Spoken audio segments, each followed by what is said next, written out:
esteja sobre vós. Carta de Paulo aos Filipenses. Carta de Paulo aos Filipenses. Hoje quero ler no capítulo 4, dos versos 10 ao 23, e desta forma, com a graça de Deus, nós terminaremos o estudo sobre esta carta. E hoje pensando convosco sobre o segredo da alegria em Deus. O segredo da alegria em Deus.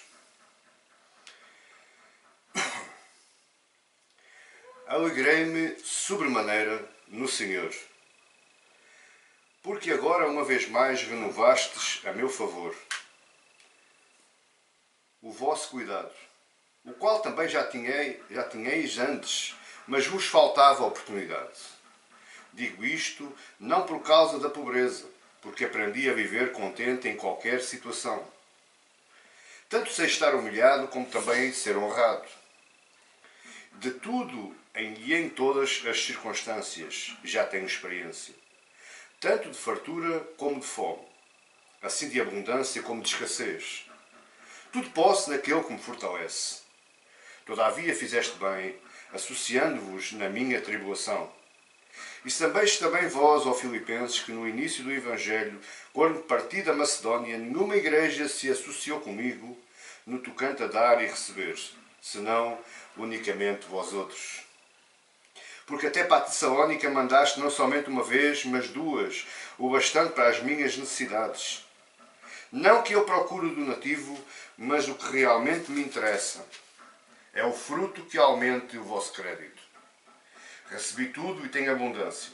Estou suprido desde que Epafrodito me passou às mãos o que me veio da vossa parte como aroma suave, como sacrifício aceitável e aprazível a Deus.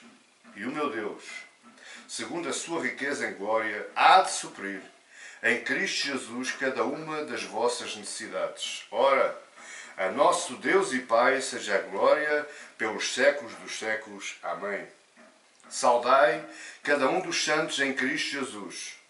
Os irmãos que se acham comigo vos saúdam. Todos os santos vos saúdam, especialmente os da casa de César. A graça do Senhor Jesus Cristo seja com o vosso espírito. Amém. E glória a Deus. Senhor Deus e Pai, é com grande alegria, Senhor, que recebemos esta oportunidade de estar perante a Tua Palavra. E agora te pedimos, ó Deus, que nos abras o nosso coração, que ilumines, Senhor, o nosso espírito, que leves cativos os nossos pensamentos, que renoves a nossa mente. Senhor, deixa-nos entender tudo aquilo que Tu queres falar a nós hoje. Deixa-nos, Senhor, colocar em prática essa palavra, essa santa e bendita palavra. Renova, Senhor, os nossos corações. Renova, Senhor, os nossos passos. Renova, Senhor, a nossa esperança e a nossa fé. Que seja assim para a honra e glória do Teu nome. Senhor, que o abrir dos meus lábios e meditar do meu coração sejam, meu Pai, agradáveis na Tua presença. Em nome do Teu Filho amado Jesus.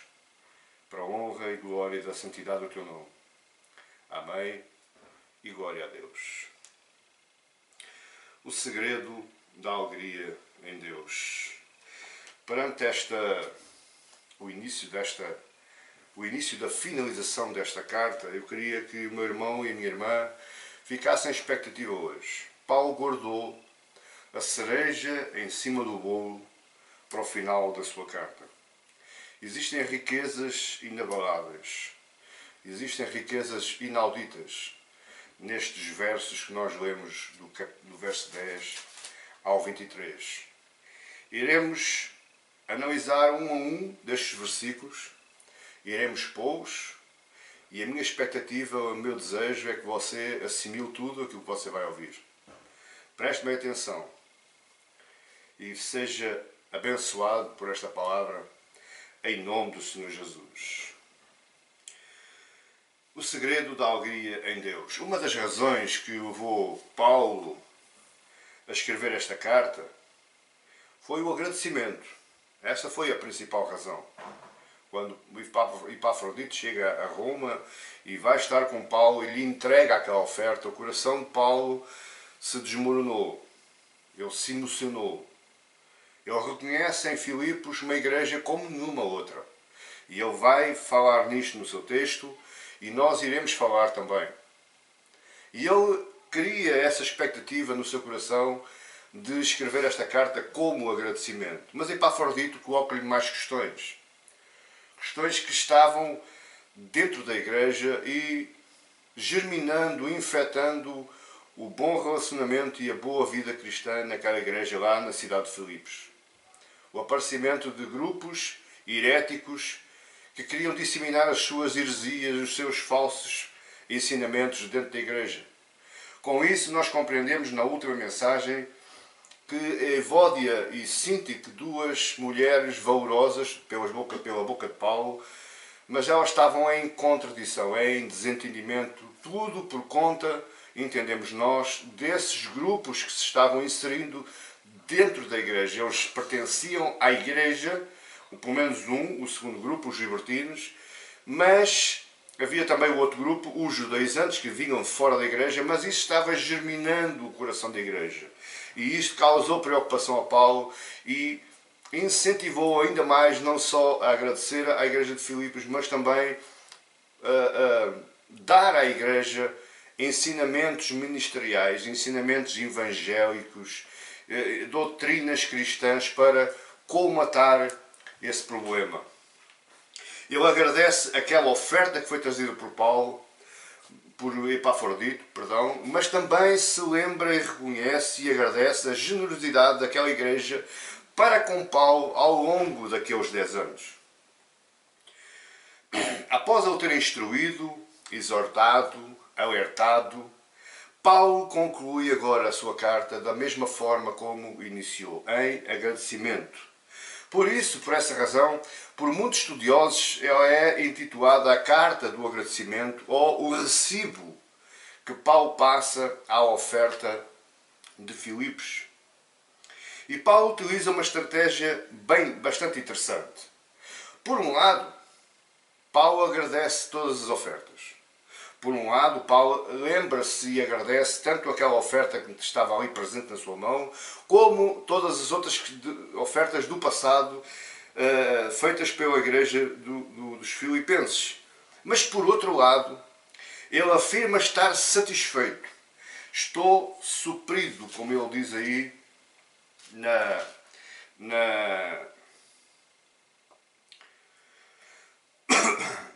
sua carta. Ele está suprido. E afirma também não haver necessidade de mais ofertas. Isso é interessante, ele diz aí no verso 7, não que eu procure o donativo. Estou suprido, tenho em abundância. O que realmente me interessa não é bem a oferta, mas a vossa atitude, porque isso gera crédito espiritual na vossa conta celestial. Mas Paulo faz isto por causa das várias acusações, como nós vamos ver, em que lhe diziam que ele era um mercenário, que ele era um pastor que só buscava lucro, que ele era um pastor, um falso apóstolo, que só buscava as ofertas das igrejas. Ora, nós vamos lá ver em Atos que a única igreja que contribuiu para o ministério de Paulo, a única, no meio de dezenas de igrejas, a única igreja foi a igreja de Filipos. A carta de 2 a Coríntios é bastante elucidativa nisso. A carta de Gálatas também. E isto é importante ele fazer isso, porque por conta dessas várias acusações a que ele foi sujeito. Vamos ver 4 pontos e depois fazemos umas aplicações para a nossa vida com o final desta carta. O primeiro ponto é a alegria de Paulo, nos versos 10 a 13. O segundo ponto é o reconhecimento da fidelidade da igreja, versos 14 a 17. O terceiro ponto é o recibo da oferta, versos 18 a 20. O quarto, palavras finais, do 21 ao 23. E depois, sim, iremos fazer umas aplicações para a nossa vida cristã e tanto a física como a espiritual nos dias de hoje, na nossa vida. A alegria de Paulo por conta do favor da igreja, versos 10 a 3. Aí no verso 10, Paulo interpreta o cuidado da igreja através da oferta enviada e ele diz: alegrei-me, mas não foi uma alegria qualquer. Ele diz: alegrei-me de sobremaneira no Senhor. Porquê é que ele se alegra de sobremaneira? Porque todo pastor se alegra quando recebe uma oferta de uma determinada igreja. É normal, nós não somos hipócritas, nós sentimos as coisas e ficamos motivados e ficamos emocionados quando recebemos uma oferta, não em pagamento, mas em reconhecimento do nosso bom trabalho em função de uma igreja. Mas Paulo se alegra de sobremaneira, porquê? Por causa daquilo que eu disse atrás. Porque a igreja de Filipos continuou atenta às necessidades de Paulo. É o que ele diz aí: alegrei-me sobremaneira no Senhor, porque agora, uma vez mais, renovastes a meu favor o vosso cuidado, o qual já tinhais antes. Lembrando que não era a primeira vez. Lembrando a fidelidade daquela igreja para com o ministério de Paulo. E se nós lemos o livro de Atos, nós vemos que lá na Macedónia ele recebe a oferta, na Tessalónica ele recebe a oferta pelo menos 2 vezes, e agora recebe novamente. Nós não sabemos se ele continua recebendo, nós estamos só perante uma carta e só há um agradecimento único, que é nesta carta, na carta de Filipenses, mas possivelmente a igreja já teria enviado, através de algum mensageiro, uma ou outra oferta a Paulo. E ele então se alegra agora esta última vez de sobremaneira, porque ele reconhece a fidelidade, ele reconhece o amor, ele reconhece o carinho de que aquela igreja nutre, tanto por Paulo, na pessoa em si de Paulo, mas também pelo seu ministério, pelo seu bom trabalho, a igreja de Filipos reconhece o bom trabalho de Paulo e o recompensa, suprindo-lhe as suas necessidades. Eles tinham demorado, diz aí Paulo, e ele foi bastante inteligente quando escreveu isto, mas vos faltava oportunidade. Se nós formos ao mapa, a cidade de Filipos, que fica lá na Grande Macedónia, até Roma são aproximadamente 1400 km, com o mar Báltico pelo meio. 1400 km para nós hoje não representa muito.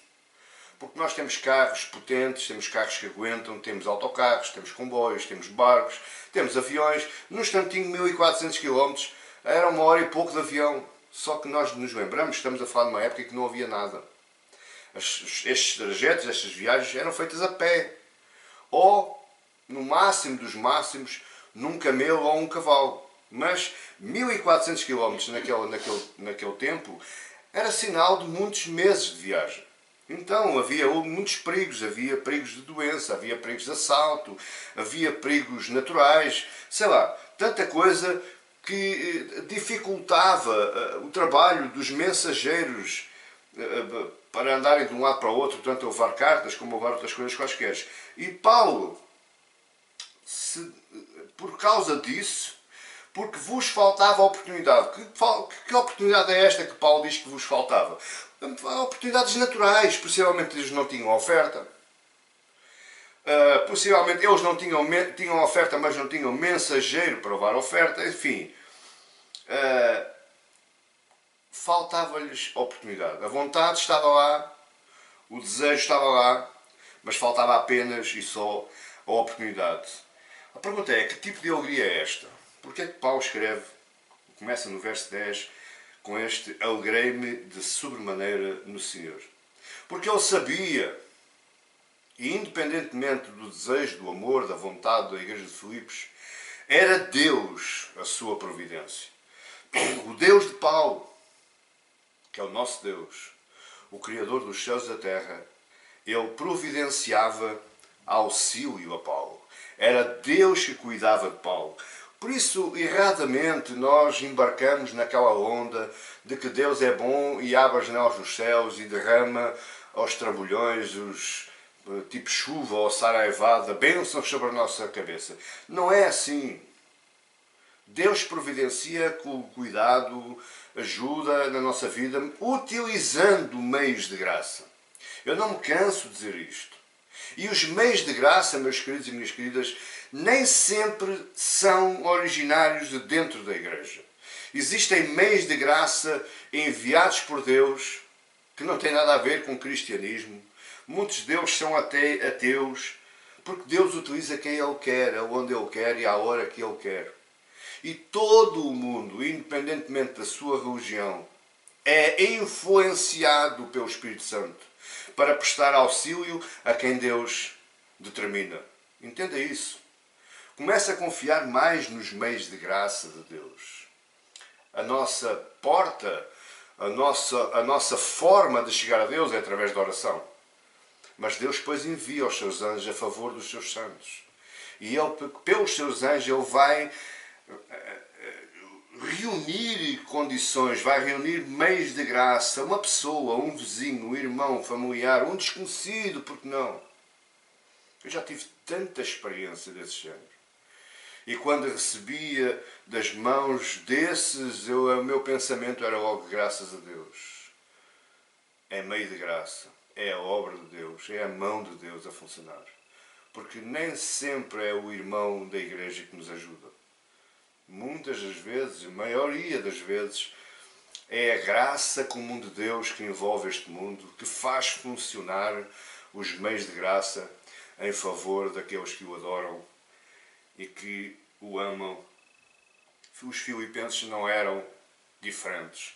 Os filipenses foram apenas e somente o meio de graça da parte de Deus. Nós podemos agradecer aos filipenses, mas primeiramente temos que agradecer a Deus porque os filipenses foram influenciados por Deus. A não ser assim, veja, Paulo abriu dezenas de igrejas naquela área da Grécia, na Baixa Itália, ali por aquela zona, e nenhuma delas ofereceu a Paulo. Portanto, entendemos que as ajudas nem sempre vêm dos nossos irmãos. As ajudas mais rapidamente vêm daqueles que não são nossos irmãos. Em 1 Coríntios, Paulo diz que teve que fazer tendas. Paulo fazia tendas. Costurava, cortava e costurava tendas. Ele fabricava tendas. A pergunta é, onde é que Deus está metido nisso? Está metido no assunto em que Deus providenciou alguns clientes a Paulo para que ele pudesse fabricar. Porque se os clientes não aparecessem, Paulo morria de fome porque não podia trabalhar. Portanto, até aí é um meio de graça. Quer ver mais? O seu emprego é um meio de graça de Deus porque Deus providencia que o seu patrão tenha todos os meses o ordenado para lhe pagar. A sua saúde, a sua força, a sua expectativa quando você sai para trabalhar é um meio de graça de Deus.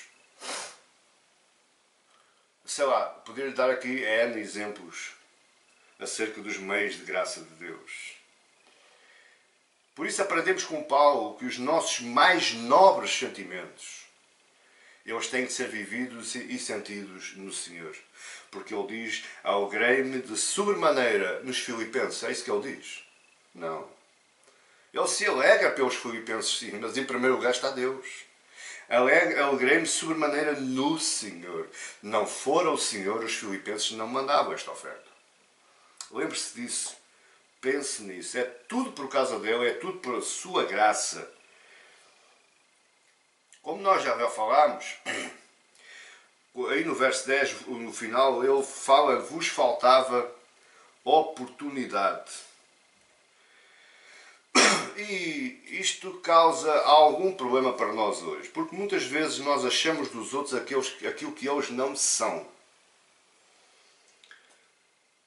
Nós pensamos que por ser nosso irmão congregado na nossa igreja, que ele está sempre disposto a cuidar do seu próximo, que ele está sempre disposto a ouvir a voz de Deus, que ele tem por obrigação não relaxar nos relacionamentos cristãos com os seus irmãos, que ele não pode ter falta de interesse e isso nos produz ou nos causa engano na nossa mente. Porque nós estamos colocando os nossos olhos nas pessoas, nas coisas, nas situações e não nos lembramos que os nossos olhos têm que ser colocados primeiramente no Senhor. É o Senhor que providencia. Veja a história de Ruth e Noemi. Elas iam morrer. Elas estavam na fronteira de Moabe com Israel e elas iam morrer as duas. E se nós olharmos, eu já expus o livro de Ruth, aqui há uns tempos, e se nós olharmos atentamente, a palavra, o Deus de Israel não aparece lá. Não é ele o protagonista em termos de carta, de escrita, de narrativa. Mas em todas as situações nós vemos o Deus de Israel. Muitas vezes existe falta de oportunidade apenas e só por motivos naturais. Então teremos que aprender com o Paulo, com o apóstolo Paulo, a esperar o momento de Deus. Eu já há muito tempo não falo nisto, mas eu hoje não trago. Mas existe no nosso pulso esquerdo, uns colocam no direito, é claro, mas eu utilizo no esquerdo, um relógio que marca horas, marca dias, marca meses, é cronómetro. Esse relógio mede um tempo, o tempo humano, o nosso tempo. E esse tempo no grego ele se denomina, ou é traduzido como o Cronos, daí a nossa palavra cronológico. E esse Cronos é o nosso tempo. É o tempo que nós medimos, é o tempo que nós, mal ou bem, gerimos, mas é o nosso tempo. É as horas, minutos, segundos, dias, meses, anos e por aí fora. Mas existe também no grego um outro tipo de tempo, que é o Kairos. E esse Kairos não pode ser medido, porque já diz lá a 1 de Pedro que um dia para Deus é como 1000 anos é como um dia. Portanto, o Kairos é o tempo de Deus. Mas existe um momento em que o tempo de Deus se reúne, ou se enquadra, ou se encaixa, ou se cruza com o tempo do homem. O Kairos encontra-se com o Cronos, e esse é chamado o tempo em que Deus age em favor do seu povo. Paulo aprendeu a esperar o momento em que o Kairos se reúne com o Cronos, que é o momento em que Deus começa a agir, é o tempo de Deus. É no tempo que Ele quer, aonde Ele quer. E o tempo que Ele quer, em questão de quantidade. E por isso Ele diz que aprendeu a viver contente, verso 11. E digo isto não por causa da pobreza, mas porque aprendi a viver contente em toda e qualquer situação. Desde que eu lhe diga que este foi o versículo que mais prazer me deu pesquisar para trazer este sermão hoje. Porque este versículo, verso 11, parece que não nos tem nada para falar, mas tem tudo para nos ensinar. Em primeiro lugar, conforme eu lhe disse, este aprendi a viver contente aprendi a esperar o momento de Deus. O cruzamento entre o Cronos e o Kairos.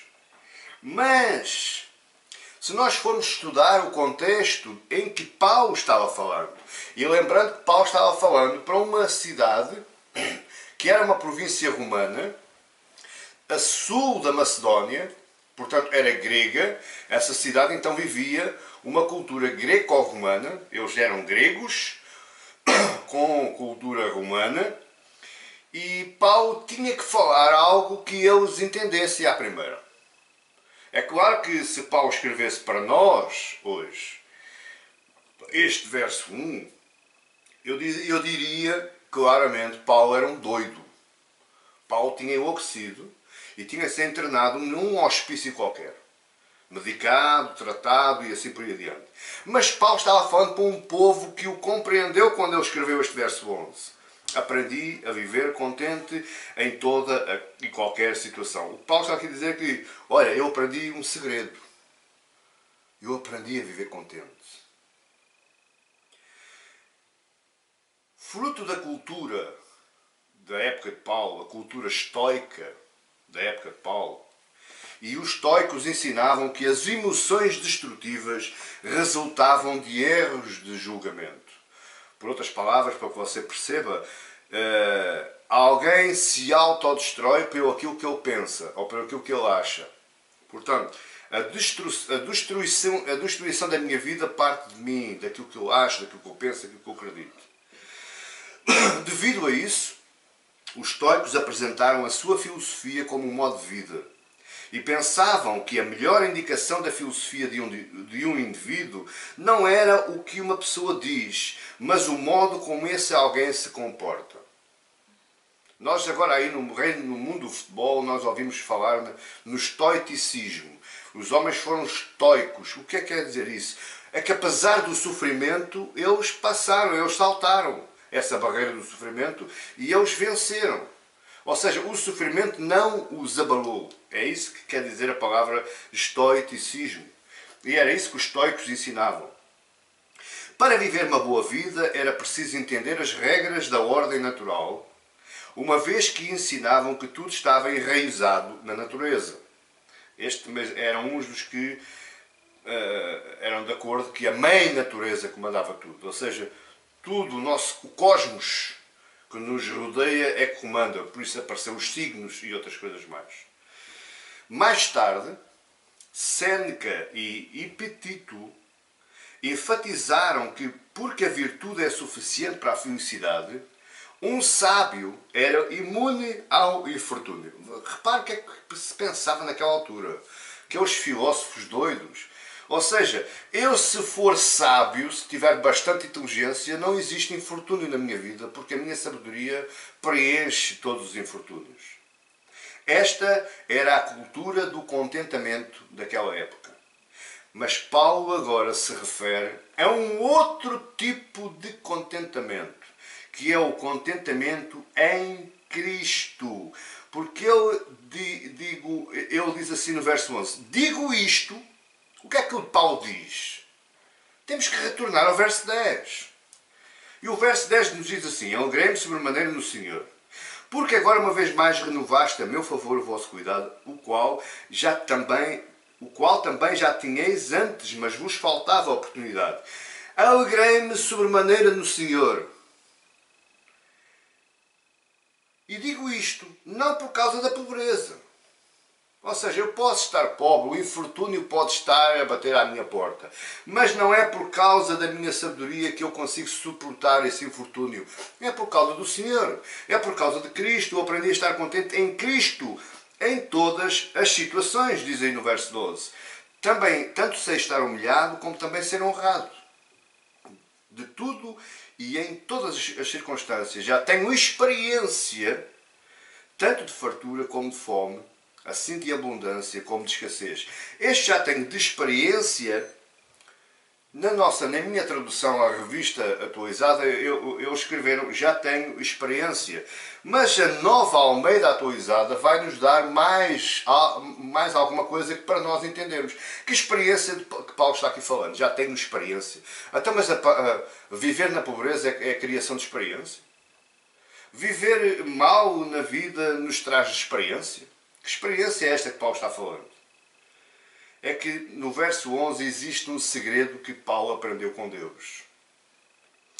E na nova Almeida atualizada, o verso 12 diz assim: sei o que é passar necessidade e sei também o que é ter abundância. Aprendi o segredo de toda e qualquer circunstância, tanto de estar alimentado como de ter fome, tanto de ter abundância como passar necessidade. Paulo, mais uma vez eu digo, ele emprega uma linguagem subejamente conhecida pelaquela igreja. Ele emprega uma linguagem de cultura grega. Lembrando, novamente, que Filipe estava situado na zona da Macedónia, na zona grega. Lembra-se lá do Alexandre o Grande, pois é por aí. E naquela cultura, as igrejas do mistério tinham nos seus rituais vários segredos para a iniciação dos seus fiéis. E esses segredos eram tão bem guardados, tão bem guardados, tão bem guardados, que até hoje os historiadores ainda não os descobriram. Por isso o nome. religiões de mistérios. E isto queria dizer o quê? Aquela religião era baseada em segredos e, à medida que se ia descobrindo um dos segredos, ia-se avançando na religião. Ia-se tendo experiência, ia-se aprendendo o segredo. Por isso aí Paulo, no verso 11 e 12, diz: eu aprendi o segredo. O segredo. O segredo de viver contente sobre qualquer situação. Isto já não é uma linguagem estoica, mas é aproveitando a linguagem filosófica e religiosa da época. O que Paulo estava aqui fazendo era fazer os seus leitores compreenderem qual era o sentimento de Paulo lá em Roma, lá preso em Roma. Qual era o sentimento de Paulo quando alguma igreja ou nenhuma igreja o ajudou, e ele nem por isso ele se abateu, nem por isso ele ficou esmorecido, nem por isso ele ficou aborrecido, porque ele tinha aprendido este segredo em Cristo. E porquê é que é um segredo? Pastor, porquê é que é um segredo? Porque não era óbvio. Este segredo é loucura, é doidice autêntica. É alguém que perdeu o raciocínio, ou o poder de raciocínio. Aprendi a viver contente em qualquer situação. Então eu sou contente no bom e sou contente no mal. Isto para o mundo é loucura. Isto é um absurdo. E não só para o mundo, meus queridos. Para a igreja é exatamente igual. Eu estou aqui farto de dizer que ao longo destes 30 e poucos anos de ministério, ou de crente, ministério são 28 ou 29, mas eu já ouvi muitas vezes dizer: se nós não somos abençoados por Deus, então é porque estamos em pecado. Se nós não somos abençoados por Deus, então algo está mal, algo se passa naquela vida. E isso não corresponde à realidade. Porque primeiro o tempo de Deus não chegou. Deus age quando Ele quer, não é quando nós queremos. Nós não temos o poder de agarrar na mão de Deus e movê-la em nosso favor. Portanto, temos que aprender a esperar o momento de Deus. E temos que aprender a aprender este segredo, a viver contente com aquilo que nós temos. Porque, embora nós estejamos a passar mal, Deus não nos vai deixar passar mais do que aquilo que nós podemos suportar. O profeta Elias, profeta da justiça, um dos maiores profetas de Deus, ele não aprendeu a viver contente. Porque ele se refugiou lá na caverna e ele clamava: Deus mata-me, eu quero morrer, eu estou farto. Então se ele queria morrer, ficava com Jezabel. Jezabel matava-o, não precisava chatear Deus. E era um dos maiores profetas que a Bíblia nos apresenta, o profeta da justiça. O profeta protótipo, tipo de Cristo. Mas Paulo nos diz que aprendeu o segredo de viver contente em Cristo. E como é que Paulo revela o seu segredo? Repare, a igreja cristã, os irmãozinhos da igreja, da nossa igreja, vivem reclamando de tudo. Quando as coisas não correm bem, reclamam do pastor, reclamam da Bíblia, reclamam da igreja, reclamam do irmão, reclamam da vida, reclamam de tudo. É um povo reclamador, isso não é novidade nenhuma. Já o povo de Israel reclamava lá no deserto. Mas Paulo agora revela o seu segredo aí no verso 13. E este verso 13, meus queridos, é o verso que mais conhecido do meio evangélico. Tudo posso naquele que me fortalece. Ora, Paulo está com fome e diz: tudo posso naquele que me fortalece. Paulo está doente e diz: tudo posso naquele que me fortalece. É ou não é loucura? É ou não é para internar este apóstolo? Porque ele está doido, ele está louco. Por outro lado, a teologia neopentecostal aproveitou este versículo para dominar as mentes das massas, as mentes dos seus fiéis. Porque eles dizem, está a ver aqui, Filipenses 4,13, tudo posso naquele que fortalece. Você tem que ser um vencedor, você tem que ser um campeão, você tem que ser um surfista na fé, você tem que ser o alvo das bênçãos de Deus, aos trambolhões, Ele abre o céu e derrama sobre vocês. Este versículo não tem nada a ver com isso. Está totalmente errado essa interpretação e o uso deste versículo para essas situações. Não é esse o significado que Paulo emprega no contexto da sua carta. Entenda bem porque é que Paulo está dizendo tudo posso naquele que me fortalece. O segredo não está em nós. Paulo sabia viver contente, aprendeu a viver contente face às situações, não por ele, mas pela força que estava nele. O segredo é exterior a nós. O segredo vem de Deus. É a força do Espírito Santo no nosso coração que nos abre a nossa boca e nos diz tudo posso naquele que me fortalece. Tudo posso o quê, pastor? Posso suportar a doença, posso suportar a fome, posso suportar a falha, posso suportar a prisão, porque Ele, apesar disso, apesar daquilo que me está acontecendo na minha vida existencial, Ele me suporta. Ele me transporta. Repare, lembrando Jesus no jardim de Getsemane, como nos narra o nosso irmão Lucas, ele estava agonizado. O seu estado de alma era um estado de agonia e não uma qualquer agonia. Jesus não era um homem birrento. Ai, Deus não abençoou, eu fico triste. Ai, aconteceu-me isto, eu largo a igreja. Ai, aconteceu-me aquilo, eu não leio a Bíblia. Não, Jesus não era um homem birrento.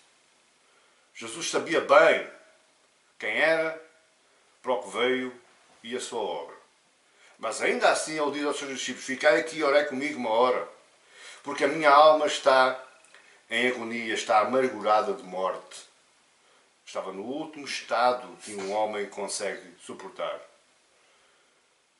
Ele se ajoelha, ele chora com a sua cara na terra e depois, qual é que é o finalzinho que Lucas nos narra? E os anjos vieram e o consolaram. Ou seja, o momento não é de morte. Pode ser angustiante. Podes-nos tirar a paz, podes-nos tirar o sono, mas o momento não é a última hora. Até porque não há ninguém que consiga pôr um ponto final na sua vida. É Deus que detém as folhas, é Deus que detém as canetas, é Deus que vai escrevendo a sua história e é Deus também que tem a autoridade de pôr o ponto final na sua história. Não há ninguém que ponha um ponto final. Podem trabalhar a história, podem adulterar a história, mas nunca a podem terminar. Aí, só Deus. O segredo está em Deus. O segredo não está em nós. Você não tem força para aguentar se Deus não lhe der. Este seu amigo que lhe está falando sabe bem daquilo que está falando. Aprenda. Aprenda a viver contente em Cristo. Aprenda a viver contente, se alegre de sobremaneira no Senhor, independentemente da sua situação. Segundo ponto, o reconhecimento da fidelidade da Igreja, versos 14 ao 17. Apesar de Paulo, e veja, Paulo não é um doido super espiritual. Paulo reconhece o poder de Deus e reconhece a boa vontade humana. Perdão. E Paulo não as separa. Antes, pelo contrário. Paulo trabalha com a soberania de Deus, com o amor, a misericórdia, a compaixão de Deus, mas ao mesmo tempo olha para a boa vontade humana e a junta. Porquê isso? Porque a boa vontade humana não é produzida pelo coração humano. A boa vontade humana é produzida pelo agir de Deus. Então, quando ele vê boa vontade humana, ele está vendo Deus a trabalhar e ele junta. E aí, o verso 14, por causa disso, é que ele no verso 14 diz: fizestes bem associando-vos na minha tribulação. Olha a palavra que ele utiliza. A palavra sócio. Paulo não os reconheceu como ajudadores. Paulo não reconheceu como os bonzinhos, não. Paulo reconheceu como sócios. Porquê? Qual é a causa desta sociedade? Porque ao ofertarem na vida de Paulo, ao suprirem as necessidades de Paulo, estavam a conceder a Paulo condições para que ele pudesse progredir no Evangelho. Ele mais lá à frente, ele vai dizer: o meu Deus, segundo aí na verso 19, e o meu Deus, segundo a sua riqueza em glória, há de suprir Porquê é que ele diz isto? Porque ele reverte a Deus toda a honra e toda a glória. Ele diz, eu vos dou a palavra, eu vos dou o trabalho, vocês retribuem-me com suprimentos para a minha vida. Mas isso tudo vem de Deus. E o mesmo Deus que os influenciou a vos fazer ofertar é o mesmo Deus que vai suprir as vossas necessidades. E aqui está o segredo também da lei da semeadura, do dar e do receber. Um dá, o outro recebe. E depois há um ciclo. O outro recebe e continua dando. E sempre assim, sempre assim. Isto é a lei, o segredo da lei da semeadura. O verso 15 nos faz pensar.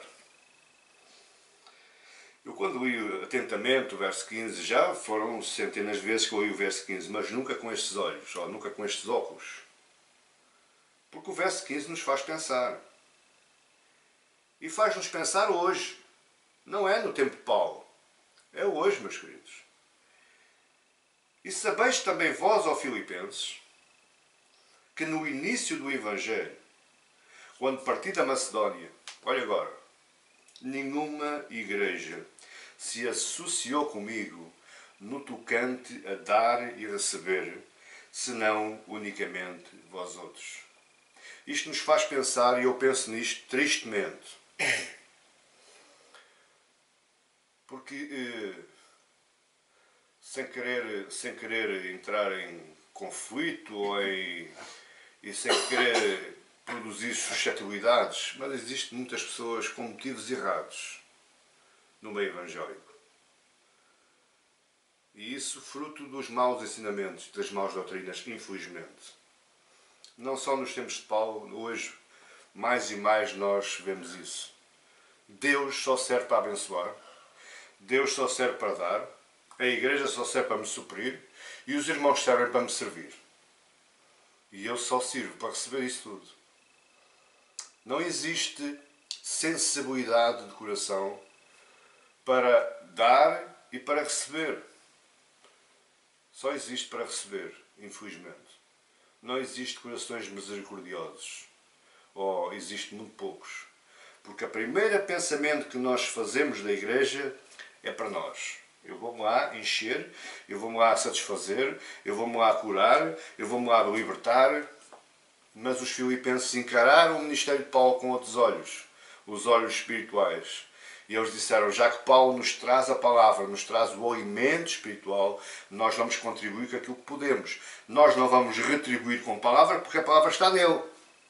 Então nós vamos retribuir com ofertas, com dinheiro, para que ele possa estar suprido, para que ele possa estar liberto de preocupações e para que ele possa produzir o seu bom trabalho, que é alimentar mais igrejas. A única igreja que se associou, que fez de Paulo um sócio, foi a igreja de Filipos. Mais nenhuma. Pense numa igreja fiel. Pense numa igreja que entende bem o que é o trabalho do ministério pastoral. Eu sei, é verdade que existem muitos pastores. Existem muitos pastores desonestos. Existem muitos pastores que tiram o couro às igrejas. Mas também é verdade, meus queridos, que existem muitas igrejas que tiram o couro aos pastores. Só querem, só querem, só querem. Mais uma vez eu falo nas redes sociais. Não é a primeira vez que eu vejo escrito, postado nas redes sociais, que a responsabilidade de manter e suportar a igreja é do pastor. Os irmãos não. Estão isentos de ofertas, estão isentos de dízimos, estão isentos de responsabilidade. Os irmãos só lá vão, recebem as orações, recebem os acompanhamentos, têm o direito de acordar o pastor às 2, 3 da manhã com um telefonema, mas o pastor não tem direito nenhum. O pastor é obrigado e tem o dever de suportar as despesas de uma igreja, as despesas do local que proporciona a comunhão dos santos. Eu atrevia-me a dizer que essas pessoas que falam isso, o que eles queriam é que o pastor tivesse que trabalhar para se alimentar e ainda assim, como a igreja não é templo, a igreja não é local, onde se reúne, e não é, mas é o local onde se reúne, e nós vemos no livro de Atos que existia locais onde o povo se reunia, mas eles queriam que o pastor trabalhasse para alimentar a sua vida e a sua família, e ainda fosse tipo um itinerante, fosse de casa em casa levar um sermão só para aquela pessoa. Veja o tipo de pensamento que certos cristãos têm. Mas bom, é verdade, existem pastores que tiram cor às igrejas, mas também é verdade que existem igrejas que tiram cor aos pastores. Isto fica muito claro, que esta infidelidade é transversal a todas as épocas. Já se passava no tempo de Paulo e passa-se no tempo de hoje. Mas repare que no verso 17 Paulo não está pedindo ajuda. Paulo diz, não que procure o donativo. Se vocês não me quisessem dar, olha, eu ficava um bocadinho mais mal, mas eu aguentava, porque ele já tinha dito que aprendeu a viver contente em todas as coisas. Não que eu procure donativo, mas o que realmente me interessa, e isto é interessante nós atentarmos, o que realmente me interessa é o fruto que aumente o vosso crédito. Que fruto é este que aumenta o crédito dos filipenses? O que Paulo queria não era, o que Paulo dava bastante importância, não era bem a oferta, mas que através do ato de ofertar da igreja, essa igreja fosse recompensada por Deus em créditos de justiça na sua conta espiritual. O que Paulo queria é que a igreja crescesse no crédito da misericórdia. O que é isto, pastor? Lucas 6,38 diz, dai e dar-se-vos-á. Boa medida, recalcada, sacudida, transbordante, generosamente vos darão. Porque com a medida com que tiverdes medido, vos medirão também. Isto são palavras de Jesus, mas o que ele quer dizer aí não é o que se prega aí fora. O que ele quer dizer neste versículo é que eu ao atender ao ministério do dar e de receber, quanto mais eu der, mais eu recebo.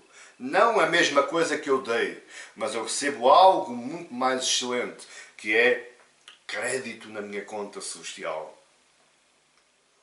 Fruto de justiça. Por isso Mateus 5, 7 nos diz, bem-aventurados os misericordiosos, porque alcançarão misericórdia. Quanto mais misericórdia você, meu querido e minha querida, você despender na conta de alguém, ou na sua igreja, ou no seu pastor, ou na sua família, mais misericórdia você recebe de Deus. Isso é o que mais nos importa saber.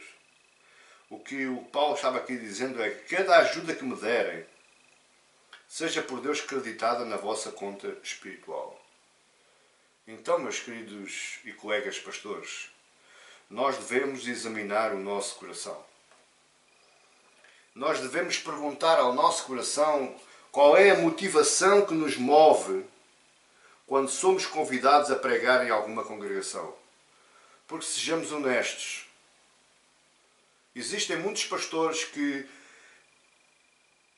ao serem convidados para pregar em alguma congregação, a primeira preocupação deles é quanto é que eu vou cobrar, aonde é que eu vou dormir e como é que eu vou viajar.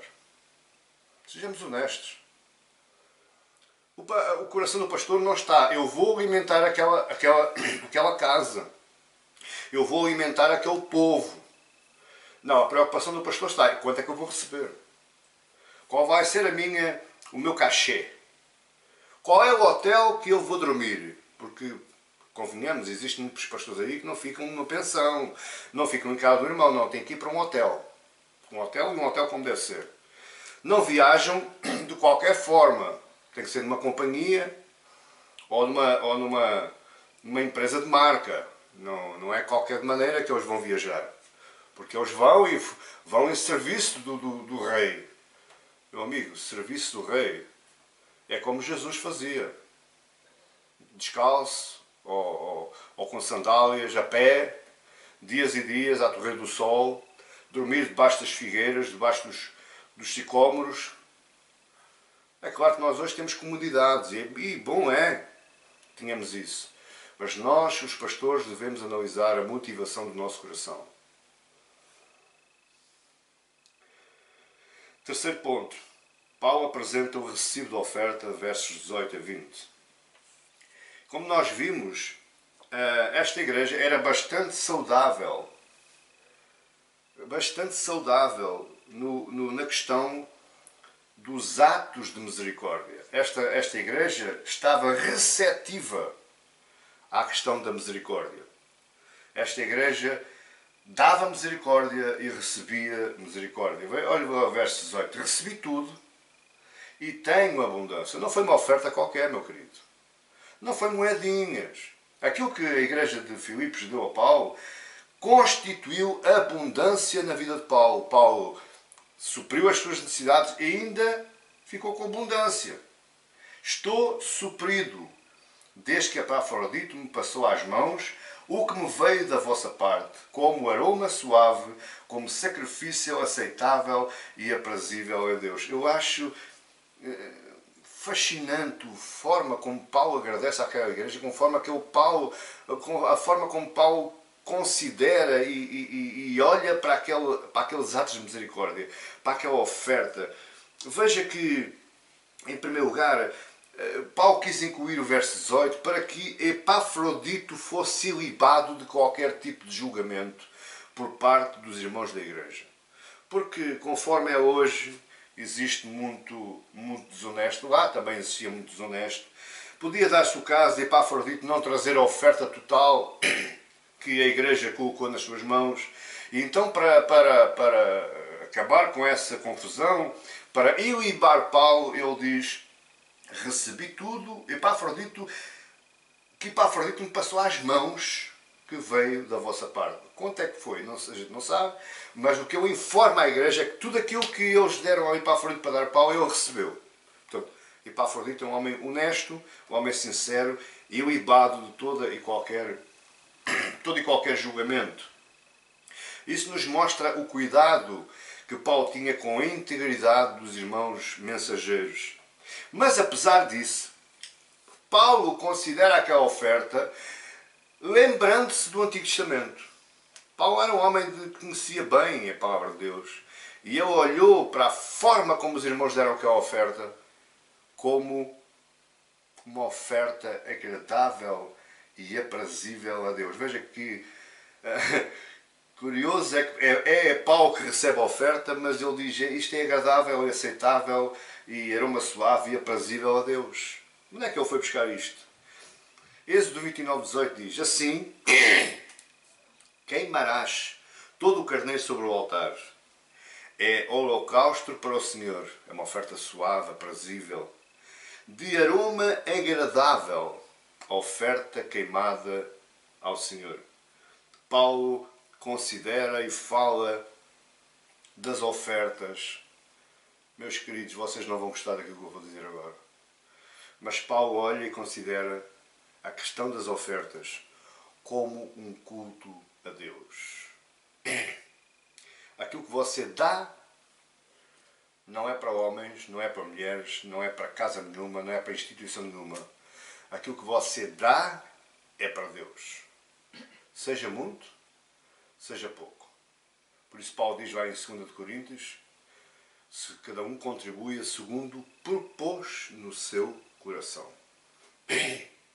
Não por tristeza ou por necessidade, mas com alegria.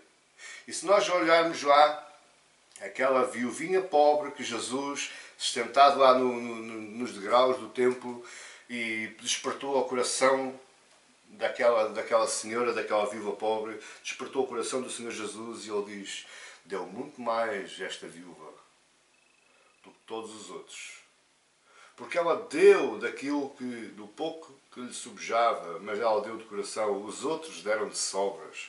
Como quem diz, os outros deram para mostrar que estavam dando, para serem reconhecidos como ofertantes daquela igreja. Mas aquela senhora não, ela deu o coração. Ela deu o que lhe restava, o que tinha melhor no seu coração. Porque ela deu da sua pobreza, ela deu tudo aquilo que tinha. Isto, meus amados irmãos e irmãs, as ofertas, por isso eu digo, Eu não sou um institucionalista do dízimo ou da oferta. Eu digo, não é obrigatório. Se você não tiver no seu coração, não dê. Por favor, não dê. Deixe ficar no seu bolso. Mas se você vai dar, dê como oferta ao Senhor. Com alegria, com amor, com prazer, com vontade de fazer parte de um projeto, de uma obra, de um sonho. Dê com amor. Dê como sacrifício aceitável e aprazível a Deus. Faça isso assim. A oferta faz parte do culto. Culto não é cantar, culto não é dançar, culto não é só pregar. Culto faz parte de várias atividades. E por isso o profeta Malaquias, ele dispõe de 5 capítulos a falar de culto. Qual é o culto que agrada a Deus? Agora veja, verso 19, Paulo não tinha nada para dar. Paulo diz aos Filipenses, no verso 18, que a sua oferta é aprazível, agradável e aceitável a Deus. E depois, o verso 19, outro verso conhecido meio evangélico, diz: e o meu Deus, segundo a sua riqueza em glória, há de suprir em Cristo Jesus cada uma das vossas necessidades. Paulo não tinha nada para dar, mas o Deus de Paulo, sim. A única coisa que Paulo tinha para dar era o seu trabalho, a sua pregação, a sua exortação, a sua admoestação, o contributo para uma boa vida cristã e física. Ele não tinha mais nada para dar. Agora, o Deus de Paulo, sim, em riqueza e glória. O que é isto de riqueza e glória? É que tudo aquilo que nós precisamos, Deus tem para dar. Há muito tempo que eu não digo isto, mas em tom de brincadeira eu digo que se nós precisarmos de um Ferrari a bem da obra de Deus, não é a bem do meu prazer pessoal, não, a bem da obra de Deus, Deus nos dá um Ferrari. Não tenha dúvidas. Porque Ele é rico em glória, é rico em riqueza, Ele é o dono da prata e do ouro. Portanto, se Ele for da vontade dEle, se estiver nos projetos dEle e nos projetos da obra dEle, lhe dar um Ferrari, pois Ele vai lhe dar um Ferrari. E por esse motivo, porque Paulo acreditava nisto desta forma, ele conclui no verso 20. Ora, sendo assim, a nosso Deus e Pai, ele agora já não é o meu Deus, é o nosso Deus e Pai, seja a glória pelos séculos dos séculos. Amém. E aí chegamos agora às palavras finais de Paulo, versos 21 a 23, o nosso quarto ponto. E Paulo fala algo interessante e pouco perceptível, mas não deixa de ser interessante.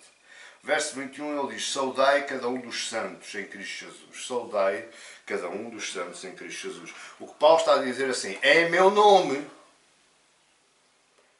Saúdem-se todos os santos, um a cada um. Para que é que Paulo faz isto? Por causa do problema de falta de unidade que estava dentro da igreja, nomeadamente lá com Evódia e Síntique. Então Paulo queria obrigar, entre aspas, pelo amor, pelo cumprimento do pedido de Paulo, obrigar a que as pessoas se aproximassem. Saúdem-se cada um em meu nome. É como se fosse eu que estivesse aí. No vosso abraço, no vosso carinho, no calor do vosso amor, é como se eu estivesse aí junto. Estou longe, mas é como se estivessem juntos. E isto traz unidade. Complicado nós vemos muitas vezes a igreja, uns para a esquerda, outros para a direita, não se falam, não se cumprimentam, não dizem nada. Entram mudos, saem calados, não há um riso, não há um sorriso, não há um cumprimento, não há nada. E depois nos admiramos quando existem divisões dentro de uma igreja. Porque convenhamos, meus queridos, para mim, uma igreja é um local de congregação de santos. É um local onde nós aprendemos, é um local onde nós nos movemos, é um local onde nós adoramos todos juntos, como unidade, como um corpo. E é um local onde Deus mais manifesta a sua glória. Por causa da unidade, por causa daquilo que fazemos todos juntos. Na divisão não existe glória.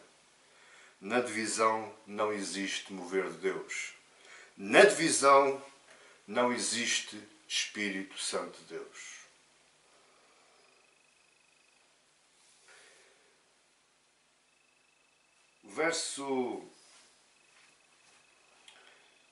O verso 21 ainda nos fala: os irmãos que se acham comigo vos saúdam. Ou seja, todos aqueles que estavam na casa com Paulo e todos os cristãos, os irmãos cristãos da cidade de Roma. Todos eles também vos saúdam. Agora o verso 22 é interessante. Todos os santos vos saúdam. Todos os santos aqui é os separados de Deus, os cristãos, os irmãos em Cristo. Todos os santos vos saúdam, especialmente os da casa de César. Eu vejo aqui com Paulo que ele gostava de ser 10% de Paulo. Paulo estava preso, diz a Bíblia que ele tinha acompanhamento da guarda pretoriana, estavam de vigília a Paulo 24 horas por dia, mas quando mudava o turno, mudança de turno, assim que ele era algemado a um guarda, ele dizia: oh, vamos falar de Cristo, filho. Era logo. Vamos falar do reino, filho. Ele evangelizou toda a guarda pretoriana, toda a guarda de César, a guarda principal de César. E eu creio que muitos deles se converteram. Caminhando para o final, o que é que nós podemos aprender? Eu queria dar 3 palavras. E encerramos assim esta maravilhosa carta que me deu tanto prazer a estudar, para expô-la, para nós aprendermos, para nós aprendermos a viver como cristãos, como irmãos, não irmão de boca, mas não irmão como eles dizem aí fora, mas um irmão mais relativo, mais consistente. Pá, o irmão tem muita força, muito poder. E repare que o próprio Jesus, a única vez que ele chamou irmãos aos seus discípulos, ele já estava ressurreto. Ele já tinha morrido e ressuscitado. E ele diz a Marta, ele diz a Maria: ide e informai os meus irmãos. Foi a primeira vez que Jesus empregou a palavra irmãos. E é uma palavra bastante forte, bastante importante, e que muitas vezes nós denegrimos e desprezamos e fazemos 30 por uma linha, não dando sequer atenção a essa palavra que nós abrimos a boca e nós dizemos irmão, devia preencher o nosso íntimo. Então a minha primeira palavra é mesmo para os meus colegas pastores. Mais uma vez, eu me dirijo a vós, à luz da Escritura Sagrada, à luz daquilo que Paulo nos escreveu, nos deixou escrito. Nós temos que aprender a viver contentes em toda e qualquer circunstância ou situação. É o nosso dever, é a nossa obrigação buscar este conhecimento deste tão grande segredo. É certo, e eu concordo, que um pastor deve ser remunerado. Quando ele entrega todo o seu tempo, toda a sua vida em função e em favor dos irmãos da igreja, seja nas visitas, seja na pregação, seja no estudo, seja na organização, seja na administração, se ele emprega todo o seu tempo, então ele dá tudo aquilo que ele tem, então a igreja que recebe esse benefício, ela tem quase que uma obrigação espiritual de retribuir a assistência ao seu pastor, retribuir a subsistência do seu pastor. O seu pastor não é nenhum campeão, não é nenhum super-homem, o seu pastor é um homem. É um homem que tem família, que precisa de viver, que precisa de comer e que precisa de vestir. Então, se ele emprega todas as 24 horas do seu dia, dia após dia, ano após ano, então é de responsabilidade da Igreja suprir as necessidades do seu pastor. Mas é certo também, e eu não posso tirar a razão a algumas igrejas que eu conheço, é certo também que existem pastores que não só nada fazem, não se esforçam a estudar, não se esforçam a trazer sermões nutritivos, sermões fortes na palavra, consistentes. Qualquer palavra serve para dar aos irmãos. Não tem aquele prazer do estudo, aquele prazer do conhecimento, para levar algo consistente, algo forte aos irmãos. Não só não fazem isso, como ainda esmiuçam todos os recursos da igreja.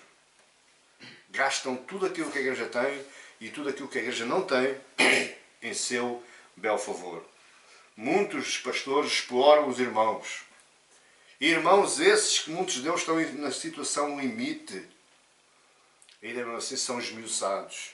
Com os 10%, com os 15%, com os 20%, com as ofertas alçadas, com as ofertas disto, com as ofertas daquilo. E esses pastores esquecem-se que também esses irmãos têm que viver, têm que pagar as suas contas, têm que honrar os seus compromissos, que não são escravos da sua vontade. Portanto, nós pastores devemos pensar: se eu sou honesto e sincero para com a obra, então a obra tem a responsabilidade espiritual de me suprir. Agora, se eu não sou honesto e sincero para com a obra, vou trabalhar. Vou fazer algo pela minha vida, que é aquilo que os outros fazem também. É da nossa inteira responsabilidade, nós os pastores, de evitar os escândalos nas igrejas de Cristo. Mas agora uma segunda palavra para os obreiros da igreja, presbíteros e diáconos. Também aí a vossa responsabilidade é grande. Porque vocês são os colaboradores. São aqueles que se associaram ao seu pastor para levar por diante uma obra, a obra de Cristo, a proclamação do Evangelho, o progresso do Evangelho. As igrejas, meus queridos obreiros, deveriam alimentar os bons pastores de uma forma alegre, como sendo uma oferta em aroma suave, como sacrifício aceitável e aprazível a Deus. Ou seja, vocês deveriam sustentar os vossos pastores como sendo uma oferta ao próprio Deus, um reconhecimento a Deus, um agradecimento a Deus de Deus ter colocado um homem desses no vosso meio para os alimentar. Existem pastores que nós conhecemos que deram toda a sua vida à igreja. Tudo aquilo que eles tinham, que não tinham, eles deram tudo em favor da vida da igreja. E no final da sua vida ficaram desprovidos de tudo.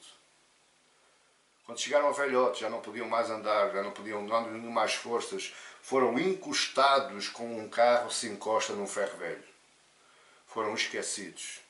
Não serve mais, também não nos lembramos mais deles. Vocês deviam se lembrar dos pastores velhinhos que vos deram o alimento espiritual para que vocês fossem alguém na vossa vida, tanto no mundo como dentro da igreja. Existem muitos pastores que só são pastores hoje, porque os pastores velhinhos os trouxeram ao ministério. Eles não devem ser esquecidos e os obreiros da igreja devem lembrar o pastor, devem lembrar a congregação dessas situações. Agora uma terceira palavra e última final. Aos crentes, a cada um dos crentes. A lição mais importante a tirar desta carta de Filipenses é a mesma lição que Paulo aprendeu. Aprendi o segredo de viver contente. Aprenda o segredo também, meu querido. Em toda e qualquer situação. Comece a proclamar com o coração, com a boca espiritual. Por isso, tudo posso naquele que me fortalece. Meu querido e minha querida irmãzinha, viva grato pela sua vida. Você que acorda de manhã, abre os seus olhos, você que respira, Você que ainda não morreu, ainda está vivo. Isso é dom de Deus. Isso é dádiva de Deus. E por isso você deve viver com gratidão. Por isso você deve viver. Tudo posso naquele que me fortalece. Eu posso viver porque Ele me fortalece. Eu posso andar porque Ele me fortalece. Eu posso respirar porque Ele me fortalece. Viver grato pela vida é dom de Deus. É dádiva de Deus. Nós precisamos aprender a viver pela força que vem do Cristo ressurreto. Aprendi a viver contente em toda e qualquer situação em Cristo Jesus. Por isso me alegro de sobremaneira no Senhor. São palavras de Paulo que nós devíamos preferir todos os dias da nossa vida. E como é que eu faço isso? Pela união com Ele, com Jesus. Pela oração. Pelo estudo da palavra. Isto tudo com a ação do Senhor Santo Espírito. Deixe-se renovar dia após dia. Deixe-se renovar pela palavra. Deixe-se renovar pela oração. Se entregue a Ele em sacrifício. Se entregue a Ele em oferta aceitável e aprazível. Se entregue, meu querido e minha querida, pela oração, pela comunhão, pela intimidade a Deus, em aroma suave. E deixe que Ele, na sua glória, na riqueza da sua glória, há de suprir as suas necessidades. Aprenda a viver contente no Senhor. Aprenda este tão grande segredo que a poucos foi revelado, mas que muitos podem alcançar. Aprendemos com Paulo. Aprendemos com a palavra de Paulo. Hoje, em qualquer situação, entregue a sua causa a Deus. Amém. É com grande felicidade que mais um livro da Bíblia nós todos juntos estudamos e aprendemos. É aos pouquinhos. Deus pode-me, se Ele bem entender, Ele pode-me permitir para que todos juntos nós estudemos a Bíblia toda. Isso vou ter que durar aí até aos 100 anos. Mas está na mão dele. Mas se não for assim, se Deus me tiver reservado uma vida mais curta, pelo menos mais um livro nós já estudamos. Que este não sirva só para nós estudarmos, para ficar só no nosso currículo espiritual, mas que ele sirva para renovar a sua mente, renovar a sua alma e o seu espírito, para que você viva contente e feliz, independentemente de qualquer situação. Amém? Que Deus os abençoe em nome de Jesus, meus queridos.